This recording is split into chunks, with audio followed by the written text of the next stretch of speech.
Bien, amados hermanos, muy buenos días para todos. El Señor les bendiga. Es un gusto estar nuevamente con ustedes en sus hogares. Damos gloria a Dios por sus vidas. Vamos a orar para iniciar nuestro servicio de este día. Encomendamos al Señor nuestras vidas, las vidas de nuestros hermanos y por supuesto vamos a dejar este servicio en las manos del Señor. Amado Dios, gracias por estar con nosotros, Rey. Gracias por bendecirnos, gracias por llenar nuestro corazón con tu presencia, gracias por guiarnos y encaminarnos en tu verdad. Señor, estamos enfrentando un tiempo difícil, un tiempo crítico, Señor, para la humanidad. Gracias por permitirnos, Señor, hacer parte de esta historia, Señor. Te damos toda la gloria y toda la honra a ti porque sabemos que tú tienes propósitos con todo esto, Señor, para el mundo y para nosotros, Señor, como iglesia. Gracias porque tú has dicho que por cuanto hemos puesto nuestra confianza en ti, tú nos librarás de todo aquello que acontecerá, todo aquello que vendrá sobre el mundo, Señor. Padre, gracias. Tú lo has dicho y nosotros lo creemos, Padre. Te damos toda la gloria y toda la honra a ti. Encomiendo a ti la vida de mis hermanos, sus necesidades, sus sueños, sus anhelos, Señor. Padre, su economía. Clamo porque en tu divino amor y misericordia tú derrames gracia, derrames, oh Señor, de tu amor y que cada uno pueda ver respuestas a sus necesidades, Señor, conforme a tu buena voluntad para tus hijos, Señor. Muchas gracias, Espíritu Santo. Te rogamos, Señor, que en esta mañana, Señor, todo cuanto hagamos sea para honra y gloria de tu nombre. Bendice tu iglesia, bendice tu heredad. Te doy muchas gracias por todo en el nombre de Jesucristo, nuestro Señor. Amén y amén. Bien, amados, damos gloria a Dios por sus vidas. Entremos en la presencia del Señor con alabanza, con adoración. Démosle gloria a Dios por sus maravillas. Y bueno, recuerde que hoy tenemos un invitado especial. Escuchemos la palabra y démosle gloria a Dios por esto. Un saludo cordial para todos. Muchas bendiciones.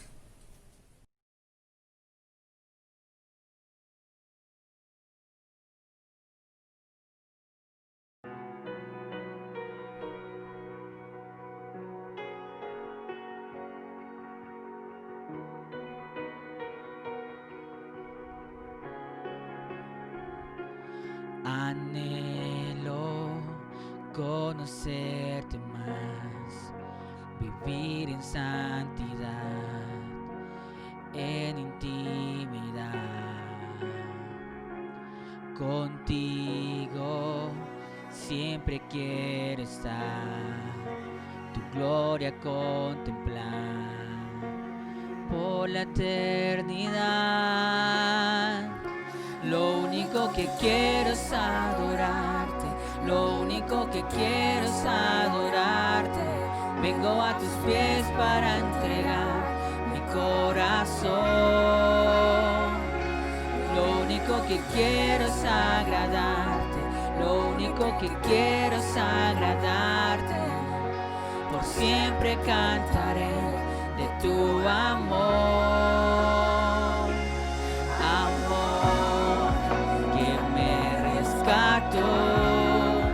Que me limpió, que me da vida eterna.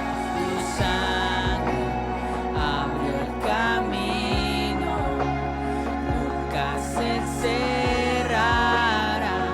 Tengo libertad.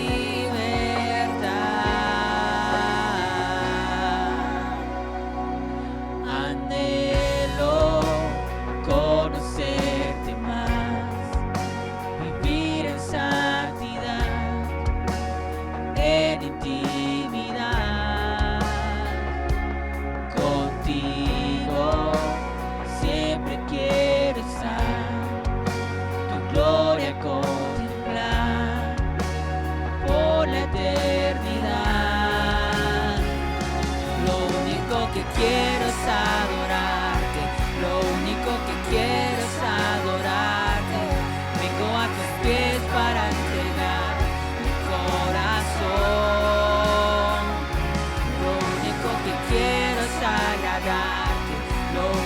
que quiero es agradarte. Por siempre cantaré de tu amor,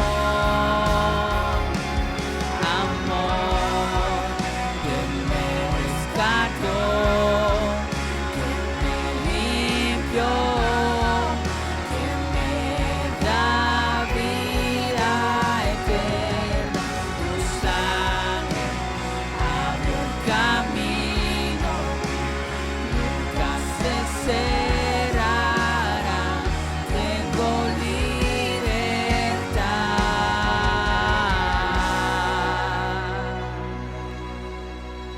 Señor, gracias. Gracias, Señor, por este tiempo en el que nos permites estar de nuevo como iglesia reunidos, Señor, desde nuestras casas, pero en un mismo espíritu. Gracias, amado Señor. Este tiempo está delante de ti, Señor. Lo colocamos delante de ti para darte la gloria y para darte la honra a ti, Señor, con todo nuestro corazón. En el nombre de Jesús. Lo único que quiero es adorarte. Lo único que quiero es adorarte. Vengo a tus pies para entregar mi corazón. Lo único que quiero es agradarte. Lo único que quiero es agradarte. Por siempre cantaré de tu amor, amor que me rescató, que me limpió, que me da vida eterna. Tu sangre abre el camino, nunca se cerrará. Tengo libertad.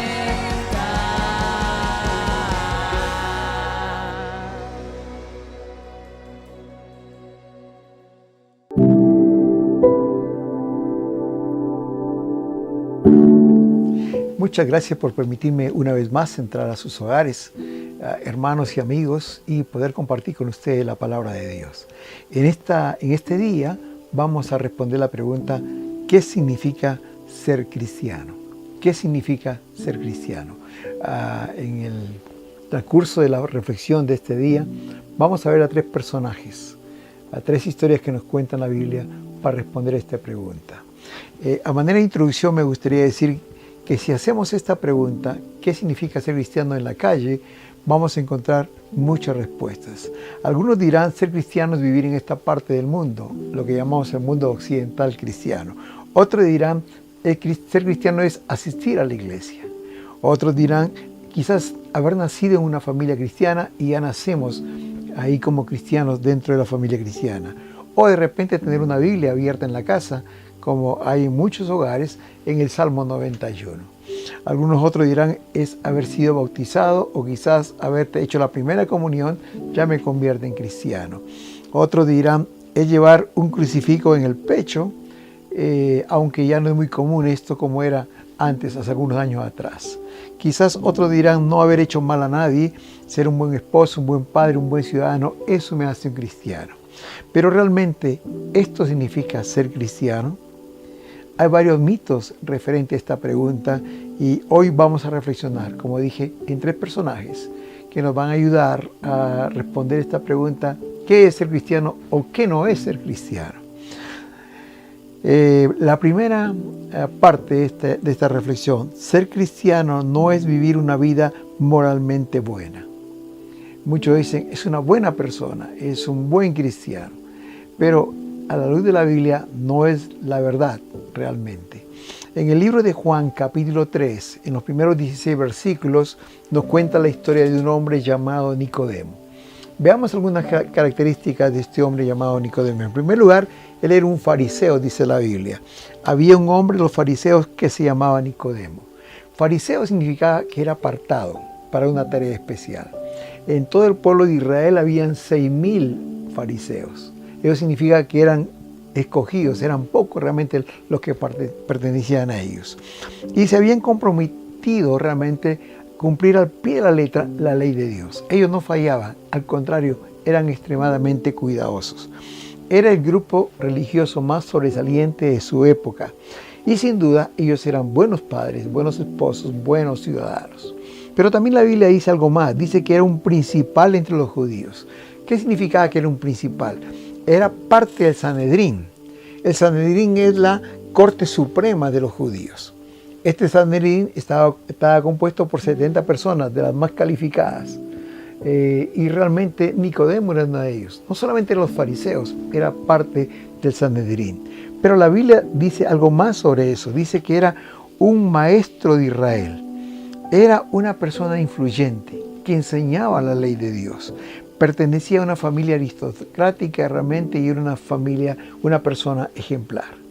Por todas estas características que nos presenta la palabra de Dios, podríamos decir que Nicodemo era un cristiano, un hombre intachable, un hombre excelente, un hombre ejemplar realmente. Pero a pesar de todo esto, hay algo que le faltaba en su vida. Había un vacío dentro de su corazón que lo llevó a ver a Jesús. Dice la palabra de Dios que él vino a Jesús de noche, el versículo 2, con la esperanza de que en medio de esa oscuridad de esa noche, él pudiera encontrar alguna luz para su vida. Pudieron haber sido varias razones por las cuales vino de noche. Algunos comentaristas de las Escrituras dicen que vino de noche porque era la hora más tranquila. Ahí no habían introducciones y podían conversar largo. Otros dicen que vino de noche por vergüenza. Él era un hombre principal entre los judíos, pero venía a ver al hijo de carpintero. Y otros dicen algo más. Dicen que vino de noche porque no quería perder su estatus de un hombre importante en la sociedad. Hoy podemos criticar a Nicodemo. Y para mí es mejor que haya venido de noche que no haya venido nunca, porque él se encontró con Jesús y transformó su vida. Aunque Nicodemo era excelente, ser cristiano no es vivir una vida moralmente buena. Más adelante retomaremos su historia, pero pasemos al segundo punto. Ser cristiano no es vivir una vida religiosa. Y para explicar este punto me gustaría que vayamos al libro de los Hechos, capítulo 8. Ahí se nos cuenta la historia de un etíope, de un hombre africano, que vino a Jerusalén a adorar. Dice la palabra de Dios desde el versículo 26 al 31 de esta forma. Había venido a Jerusalén a adorar, y él volvía en su carro leyendo al profeta Isaías. Entonces el Espíritu Santo le dijo a Felipe que se acercara a ese carro. Y Felipe le preguntó, ¿entiende lo que lees? Y él respondió, ¿cómo entenderé si alguno no me explicare? Y rogó a Felipe que subiera al carro para que le explicara esa escritura. Aquí la escritura nos dice que este etíope era un funcionario del reino de Candace. No era cualquier persona, era una persona importante. Y más adelante la escritura misma dice que estaba sobre todos los tesoros de ese reino. Era una especie de ministro de finanzas de ese reino. Pero también dice que había venido a Jerusalén para adorar. Había conocido la religión de los judíos y comenzó a seguirla. Y parte de esta religión decía que una vez al año tenía que venir a Jerusalén para adorar. Él vivía en el África. Etiopía queda en el África, al sur de Egipto. Y viajaba 2000 kilómetros para adorar al Dios de los judíos. Tremendo viaje que él hacía, pero él quería cumplir con lo que la religión judía les pedía. Y dice que cuando adoró y volvió a Etiopía, se iba en su carruaje, pero ahí iba leyendo al profeta Isaías. Es posible que en Jerusalén compró una copia del libro de Isaías y él volvió leyéndole. Antiguamente se leía en voz alta, porque se creía que en voz alta uno podía recordar más, memorizar más. Y si uno lo leía en silencio, podía olvidarlo. Pero en ese momento, el Espíritu Santo le dijo a Felipe, acércate y escucha lo que lee. Y a partir de ahí, él comenzó a enseñarle la Escritura. Es muy interesante ver a este hombre, un hombre religioso, que quería cumplir con todos los ritos que la religión pedía. ¿Cuántas veces hay personas así, que hacen grandes sacrificios o pagan votos para cumplir con lo que una religión está pidiendo, ¿no? Al igual que Nicodemo, aun cuando hacía todo esto, había un vacío en su corazón. Y él quería llenar ese vacío con religión, cumpliendo sus votos o los ritos que la religión le pedía. Más adelante volveremos a tocar un punto más de este hombre el etíope. Pero el tercer punto es, ser cristiano no es cambiar de religión. En el libro de Juan, capítulo 4, se nos cuenta la historia de una mujer. No sabemos su nombre, pero se le conoce como la mujer samaritana. Y dice que esta mujer venía a mediodía a recoger agua al pozo. Y en ese pozo se encontró con Jesús. Al mediodía, cuando el sol pegaba más fuerte, esta mujer iba a recoger agua a ese pozo. Nadie hacía eso. Todos usaban las primeras horas de la mañana cuando el sol no salía o las horas cuando el sol se ponía, en la tarde. Pero al mediodía no iba nadie. Pero había una razón por la cual iba a esta hora. Porque esta señora tenía una vida licenciosa. Como Jesús va a decir más adelante, 5 maridos has tenido y el que ahora está contigo no es tu marido. Pero estando ya en el pozo, Jesús entabla una conversación con esta mujer. Jesús inicia la conversación y la inicia con un pedido: dame de beber. Y esta mujer se sorprendió porque reconoció que Jesús era judío y era samaritana. Y ella le dice: no podemos hablar porque judíos y samaritanos no se llevan entre sí, no se hablan. Y entonces Jesús empezó una discusión y le dijo: yo tengo un agua que si tú bebieras de esta agua no volverías a tenerte jamás. Y la mujer se interesó pensando que era un agua física. Le dice: Señor, no tienes con qué sacarla del pozo. Y dame a esa agua para que no venga otra vez aquí y la beba. Y la mujer se dio cuenta que en las palabras de Jesús había algo más que un hombre. Y le dice: Señor, me parece que tú eres un profeta. Y siguiendo con la conversación, Jesús le dice a la mujer: yo te voy a dar esa agua, pero llama a tu marido. Y ella le dijo: no tengo marido. Y entonces Jesús le dijo: has dicho la verdad, porque 5 maridos has tenido y el que ahora está contigo no es tu marido. Y ahí ella se da cuenta: él es un hombre que conoce mi realidad. Y no es un hombre, él es algo más que un hombre. Y entonces Jesús le dice que él tiene esa agua de vida para ella. La respuesta de esta mujer fue algo de religión otra vez. Le dice: Señor, una pregunta. Nuestros padres dicen que vamos a orar aquí en este monte. Y ustedes los judíos dicen que en Jerusalén. ¿Dónde se debe adorar? En otras palabras, lo que esta mujer estaba diciéndole: ¿cuál es la religión correcta? ¿Cuál es la verdadera religión? ¿Dónde debo ir para ser salvo? ¿Aquí o allá? Y la respuesta de Jesús fue sorprendente para ella. Él citó una parte de la Escritura que dice: mujer, créeme que la hora viene cuando ni en este monte ni en Jerusalén adoraréis al Padre. Mas la hora viene, y ahora es, cuando los verdaderos adoradores adorarán al Padre en espíritu y en verdad. Porque también el Padre tales adoradores busca que le adoren. Dios es espíritu, y los que le adoran en espíritu y en verdad es necesario que le adoren. Lo que está diciendo Jesús aquí es: ni en este monte ni allá, sino en tu corazón. La gente muchas veces se pregunta y está confundida, ¿no?, si el cambiar de religión salva a la persona. A veces dicen: antes yo era de tal religión, ahora voy a tal iglesia. No quiero decepcionarles, pero tampoco eso significa ser cristiano. Cambiar de corazón, cambiar de religión, no necesariamente cambia el corazón. Lo que importa es el cambio de corazón que Cristo puede hacer cuando Él entra en nuestra vida. Queridos hermanos, un día estaremos delante del Señor. Y lo que importará en ese momento es si somos salvos o no. Si Jesucristo vive en nuestro corazón porque Él es nuestro Salvador. Si ser cristiano no es vivir una vida moralmente buena. Si ser cristiano no es vivir una vida religiosa. Si ser cristiano no es cambiar de religión. Entonces, ¿qué significa ser cristiano? Y esto nos lleva a este punto, a este cuarto punto. ¿Qué significa ser cristiano? En primer lugar, ser cristiano es haber nacido de nuevo. En Juan capítulo 3, versículo 3 al 6, Jesús le dijo a Nicodemo estas palabras: de cierto te digo, que el que no naciere de nuevo no puede ver el reino de los cielos. Nicodemo le dijo, ¿cómo puede un hombre nacer siendo viejo? ¿Puede acaso entrar por segunda vez en el vientre de su madre y nacer? Y Jesús le dijo, no entiendas, Nicodemo, lo que es nacido de la carne, carne es. Lo que es nacido del Espíritu, Espíritu es. Nacer de nuevo significa nacer espiritualmente otra vez. Nicodemo no entendió esto, porque él estaba pensando en términos físicos.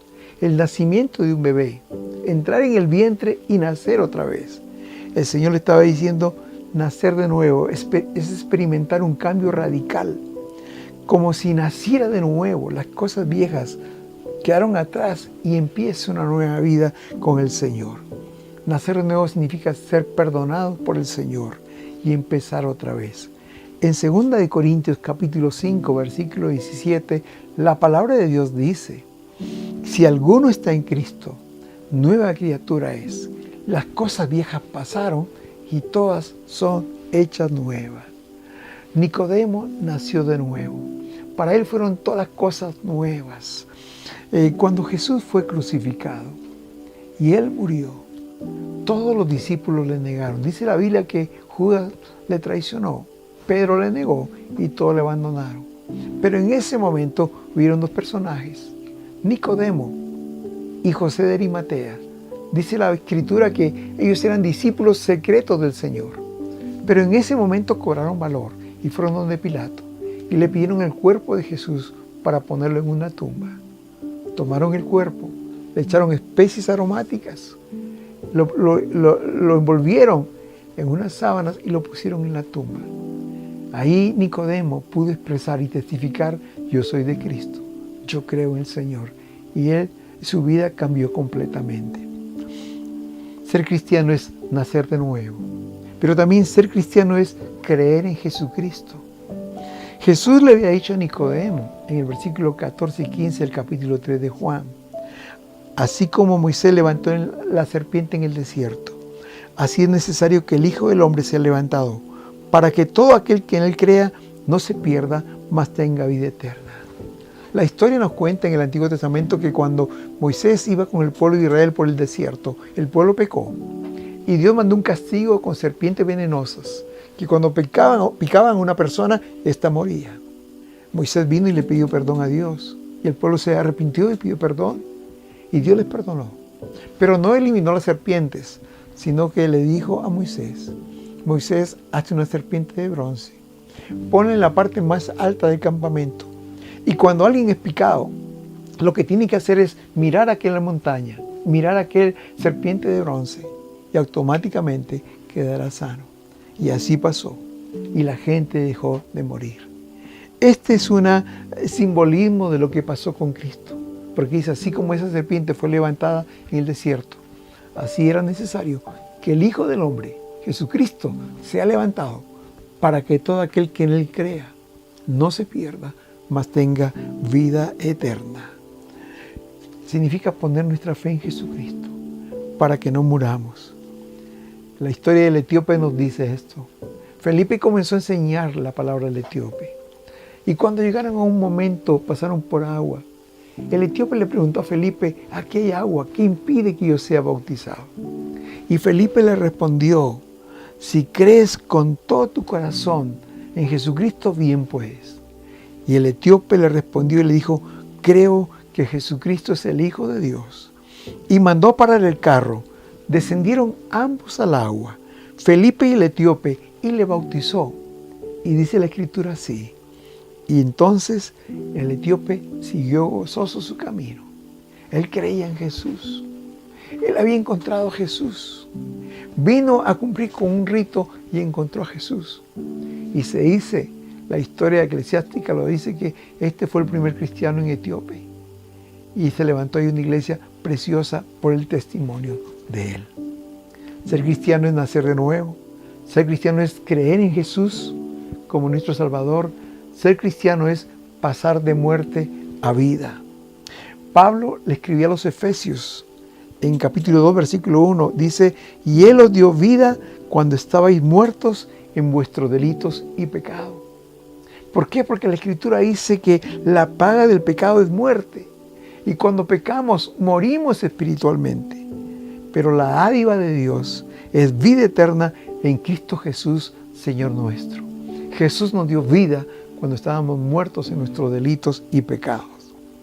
Juan capítulo 10, versículo 10 dice, hablando del enemigo, de Satanás, el ladrón no viene sino para matar, para robar y para destruir. Pero Jesús ha venido para que tengan vida y vida en abundancia.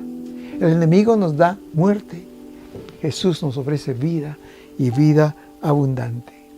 La historia del hijo pródigo lo dice que cuando ese hijo volvió a casa, el padre estaba tan contento y expresó estas palabras: este mi hijo muerto era y ha resucitado. Ser salvo significa pasar de muerte a vida. La mujer samaritana de nuestra historia de Juan capítulo 4 era una mujer que no estaba disfrutando su vida, estaba vegetando. Los días pasaban, los meses pasaban, los años sin que ella pudiera disfrutar. Era marginada de la sociedad, se escondía por vergüenza, iba a cargar agua al mediodía. Pero cuando encontró a Jesús, cambió completamente. En medio de esa conversación, dice que ella dejó su cántaro ahí y corrió gozosa a la ciudad. Y le dijo a toda la gente, venid y ved a un hombre que me ha dicho todo cuanto he hecho. Nunca más tuvo vergüenza de su pasado. La mujer samaritana fue una persona nueva. Pasó de muerte a vida, a disfrutar con el Señor. Una nueva vida. Querido, es posible que usted sea una persona moralmente intachable. Sea un buen padre, un buen esposo, un buen ciudadano, un buen hijo. Es posible que usted sea una persona religiosa que va a la iglesia y cumple con todos los ritos que la religión manda. Es posible que haya pensado que por haberse cambiado de religión, ahora usted es un cristiano. Es posible que al igual que Nicodemo también, o el etíope o la mujer samaritana, hay un vacío en tu corazón. Hay una necesidad de algo más en tu corazón. Si estás pasando por esta situación, yo te invito hoy que aceptes a Jesús como tu Salvador personal. Solo Cristo puede transformar tu vida. Solo Cristo puede cambiar la tristeza por el gozo, la desesperación por la esperanza, la incredulidad por la fe, la rutina por un nuevo día diferente cada día. Puede cambiar el odio por el amor, la derrota por la victoria, la soledad por la presencia amorosa de Cristo en tu corazón. Ser salvo es nacer de nuevo. Ser salvo es creer en Jesucristo. Ser salvo es pasar de muerte a vida. Te pregunto en este día, ¿has nacido de nuevo? ¿Crees en Jesucristo como tu Salvador personal? ¿Puedes testificar que has pasado de muerte a vida? ¿Estás disfrutando la vida que tienes? ¿Está Jesucristo en tu corazón? Hace algunos años pastoreaba una iglesia y un día prediqué un mensaje como este, predicando a Cristo como el Salvador de la vida. Al final del culto como hoy hice una invitación. Pasaron varias personas. Pero para sorpresa mía, pasó una señorita que en aquel entonces dirigía la escuela dominical en la iglesia. Y ella se arrodilló como las demás. Y ella comenzó a llorar. Y lloraba profusamente. En un momento me acerqué, pensando que había sucedido algo terrible en su vida y necesitaba apoyo en oración. Y le hice la pregunta si ella tenía alguna necesidad especial que le gustara que orara por ella en ese momento. Y ella me dijo, no. Lloro de felicidad porque hoy encontré a Jesús como mi Salvador personal. Después de esa reunión ella se puso de pie y dio un testimonio. Y ella dijo que por años había ido a la iglesia porque le gustaba. Había trabajado incansablemente en la escuela dominical dirigiendo este departamento tan importante de la iglesia. Pero nunca había invitado a Jesús a su corazón.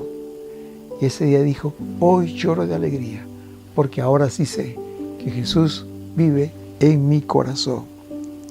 Si hay alguna duda en tu corazón, no importa cuánto tiempo haya venido a la iglesia, para ti también es esta invitación. de aceptar a Jesucristo como tu Salvador personal. Dice la Escritura en Mateo 5:6, felices los que reconocen su necesidad espiritual, porque ellos serán saciados. Si tú quieres aceptar a Jesús, hoy repite conmigo esta oración. Señor Jesús, en este día te pido perdón por todos mis pecados y te recibo como mi Salvador personal. Escribe mi nombre en el libro de la vida. Gracias por amarme tanto. En el nombre de Jesús. Amén. A la luz de la palabra, si hiciste esta oración hoy naciste de nuevo. Hoy Jesucristo entró a tu corazón. Hoy has pasado de muerte a vida. Jesucristo está en tu corazón. Pero quiero decirte algo más. Hay una preciosa promesa de la palabra que se encuentra en Hechos capítulo 16 y versículo 31, que es para ti también. Dice el Señor, cree en el Señor Jesucristo y serás salvo tú y tu casa. Dios no solo desea transformar tu vida, sino quiere transformar la vida de toda tu familia. Que el Señor te bendiga. Amén.